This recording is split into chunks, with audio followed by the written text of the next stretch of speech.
So based on the p-value that we found, will you reject the null? I would. It's a fairly small p-value. And so, yeah, if we looked, it would have strong, if we went back to that original table, we'd have strong evidence. What significance level did you use? Well, if I use the significance level, let's think about some common ones. Let's look at alpha equals 0.05 and alpha equals 0.01.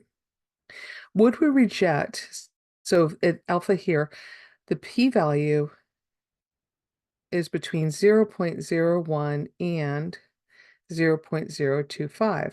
Well, those values are all less than the alpha, so I would reject the null at alpha equals 0.05.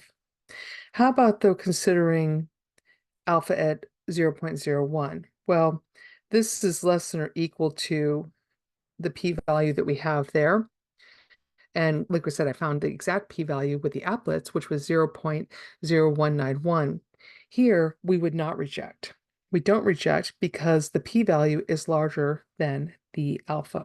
And even just the interval of the p-value is larger. So do significance levels matter here? Yes. And you may be saying, well, significance levels always matter. What if you had, this is an aside, an extremely small p-value? What if my p-value ended up being 0.001?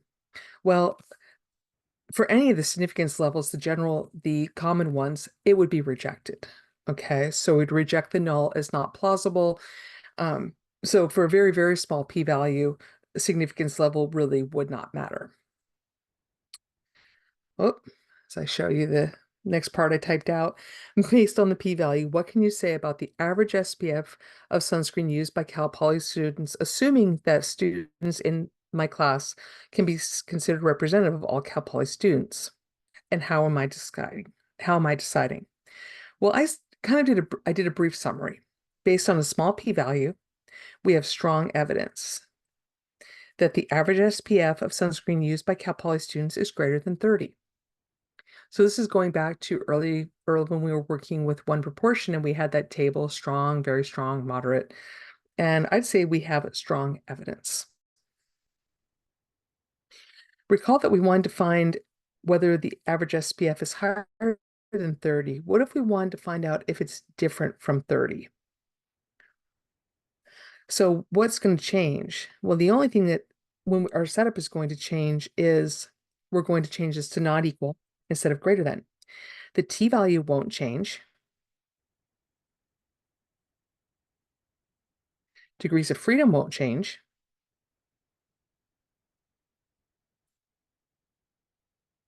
But our p-value will double.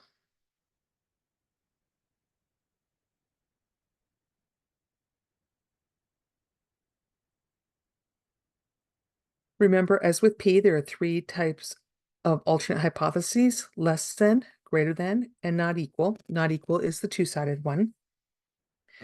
Now, suppose that the sample size is 100 instead of just 48, and everything else stays the same. How would the p-value change, if at all, when compared to 48 and the null, the alternate being mu greater than 30, and how do you know? What's going to happen to our t-statistic?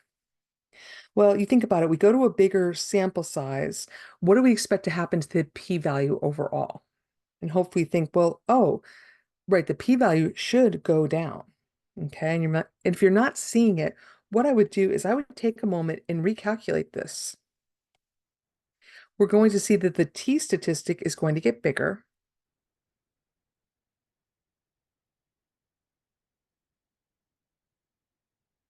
So that's definitely bigger than what we had before.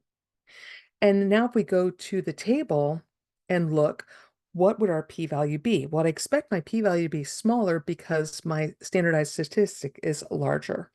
Remember, larger sample sizes lead to smaller p-values. So let's scroll down, not too far.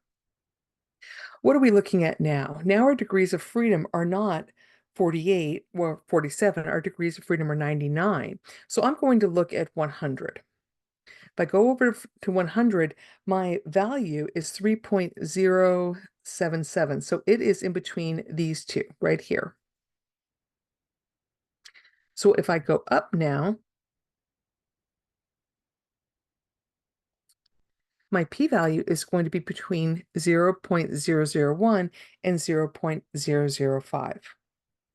So it makes sense that, remember, as we've been talking and going along, that as the sample size gets larger, we'll end up with a smaller p-value.